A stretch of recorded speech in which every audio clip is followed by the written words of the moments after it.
Right, so rather than try and write this down, I'll just try and verbally explain my boating trip today.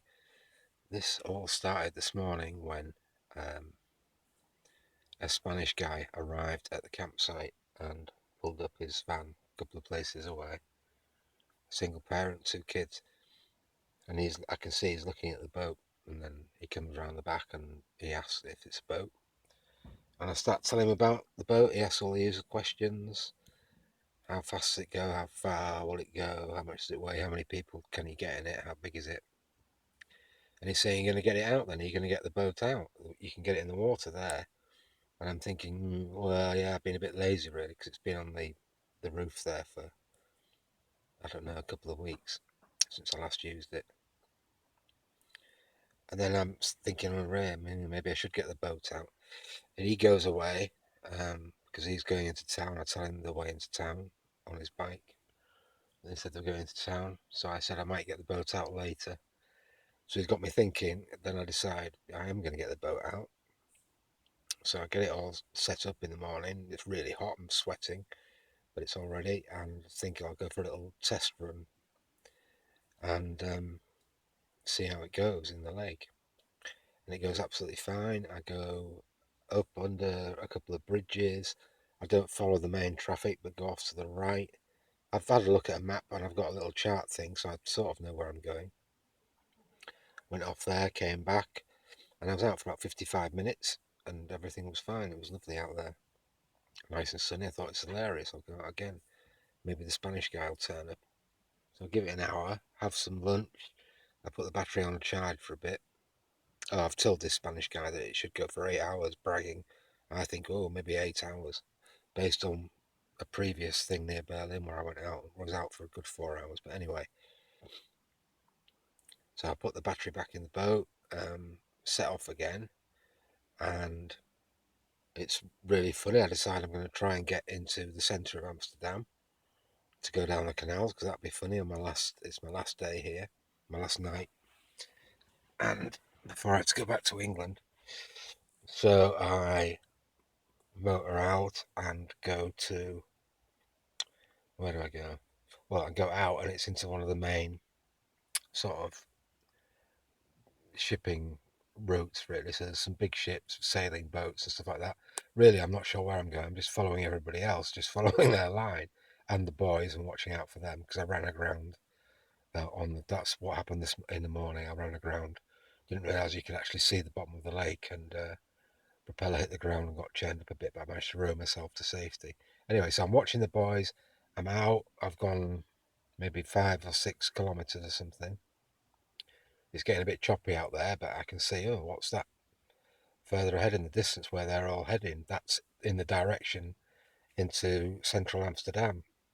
So I follow them, and it's a lock basically. There's a lock system.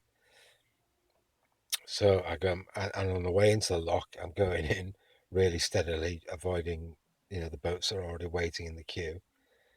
And as I'm doing that, somebody in a speedboat comes past me with his girlfriend in. Must have been doing about 40 knots. Just comes, I've left enough room for him. He just comes straight past, and it's a real narrow channel doing that speed. So I'm like, whoa, swaying all over the place. It's like a paper boat, basically. The boats by the side are all swaying up. One of the guys comes out and starts swearing in Dutch at this guy as I'm bobbling around trying to avoid going into their boats. And he says something in Dutch about this guy. Anyway, into the lock I go, and I follow. I go in, and I end up right behind this speedboat. But I'm in such a small boat with such little power, and I'm in a lock for the first time in my life. I don't normally. What I'd want to do is go ahead, get onto his boat, and at least give him a little talking to. But I don't say anything, so I'm pulled up behind him. Wait, and sure enough, the lock's closed behind me, and then they open in front of me, and off we go into quite a very big, wide sort of junction thing, one of the main shipping areas into central Amsterdam. And I've got about maybe 50 meters there, and the water police pull up alongside me and pull my boat to to the side of them and start talking to me in Dutch. They assume I'm Dutch, and I just look at them blankly like an idiot until they realise I'm English, and then they tell me are you aware there's a minimum speed limit of 6 kph on this piece of waterway? And I've misheard them and thinking maximums and thinking, oh, I can't even do that. I did it this morning and it only did 5k. So this conversation goes on for a bit. And they say, where are you going? And really, I don't know where I'm going. I just say I'm exploring. Then I decide maybe it's a good idea if I just head back. And they said, yeah, we think it's a good idea as well. I'm sorry for spoiling your day. But I think we both agreed that it's probably for the best that I turn back and don't go into this massive ship. Well, I can't anyway. It's not allowed. So I turn back, go back into the lock where I've just come out of, and pull up there. Get to the side. I'm a bit better at. I know what to do now to grab onto a rope and tie off and all that sort of thing. 'Cause I've seen other people doing that. Then a yacht comes in behind me with a woman on.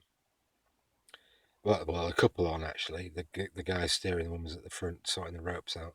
She's annoyed at me that I haven't gone far anything along or nearer the boat in front of me, but there really wasn't anywhere to tie up.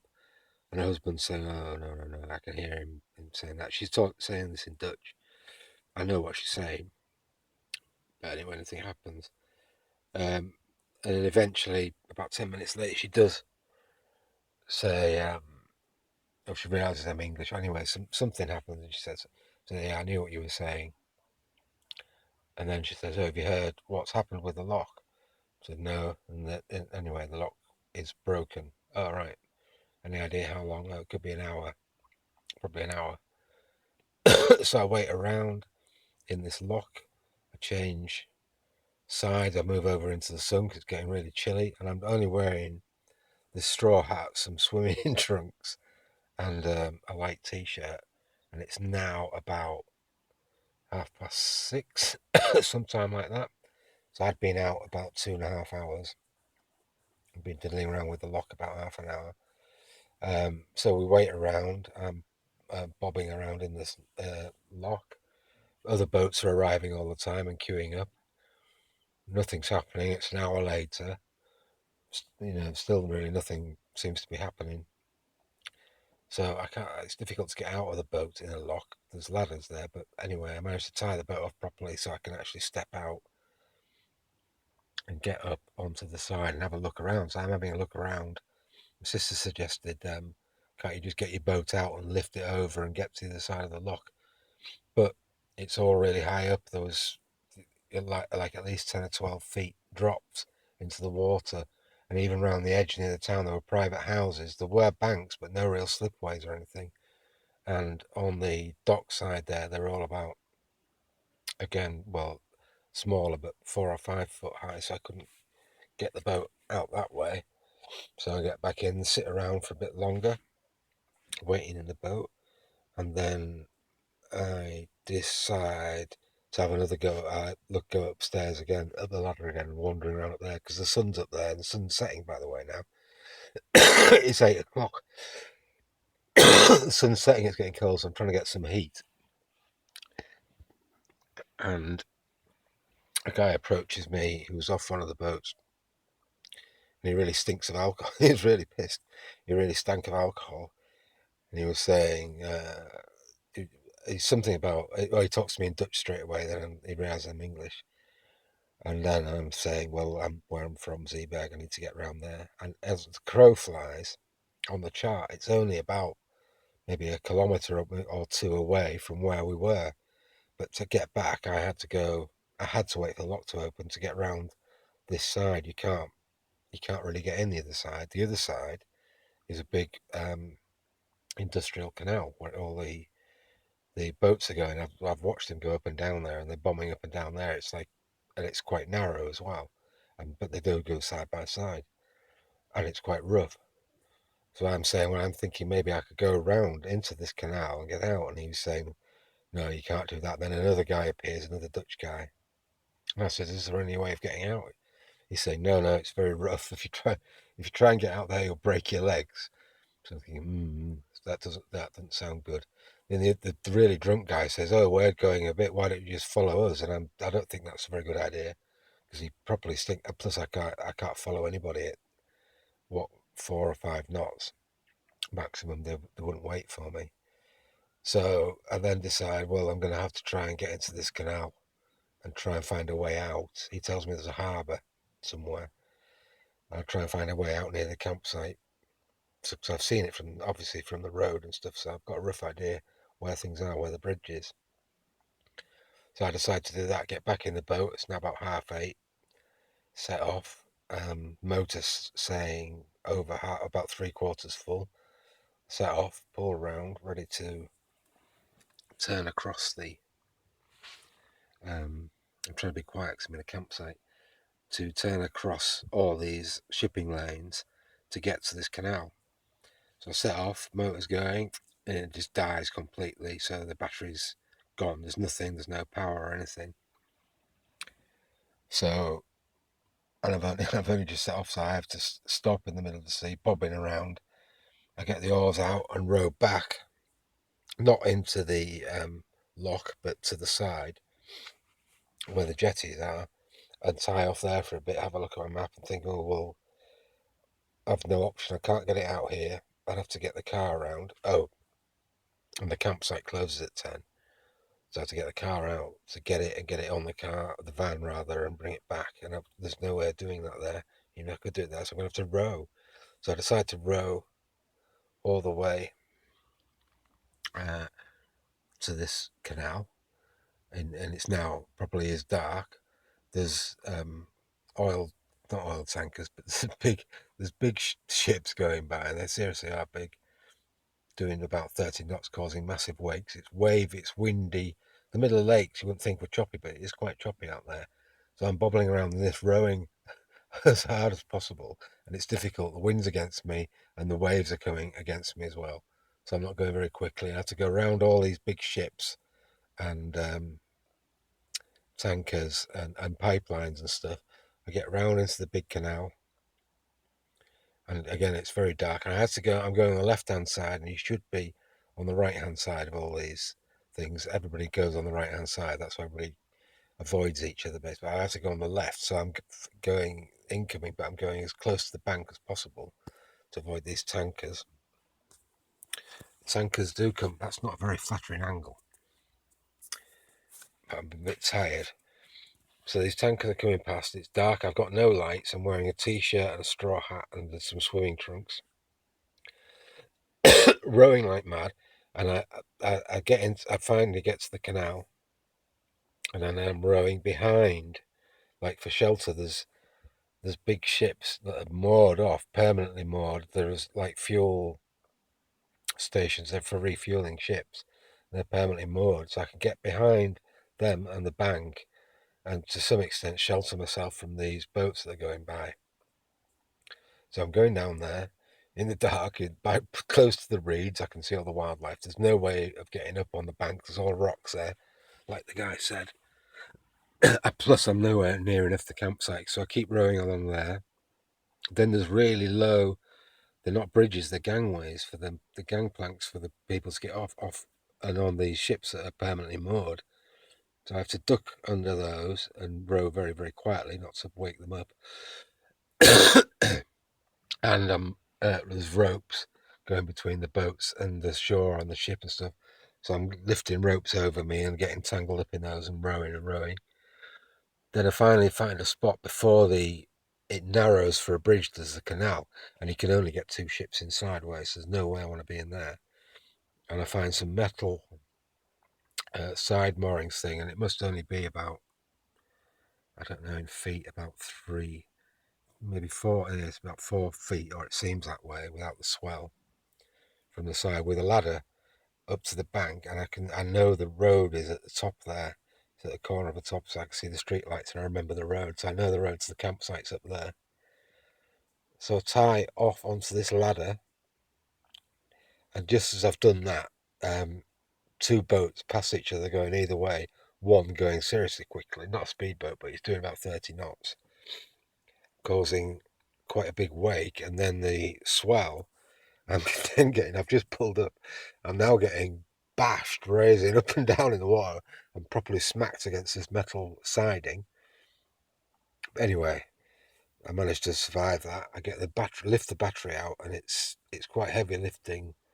Well, I don't know, what 15, 20 kilos above head height onto a bank in the in that kind of swell as well. But I get that off, chuck the oars on the bank, and then managed somehow to get the bend over and get the motor out, chuck that onto the bank. It's all above head height, don't forget.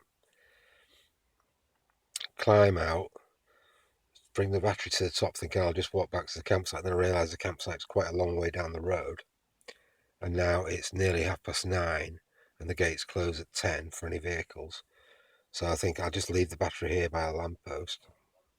The other stuff on the bank, the back boat's tied up. Walk as quickly as I can back to back to the campsite. March straight into the van. Take all the silver protective stuff out of the front and side windows. Drive off cautiously, without all the straps from the boat are just loose on the roof. Drive back to where the boat is, park up, put the lights on, get my torch out, which took ages to find. Get the stuff in the van.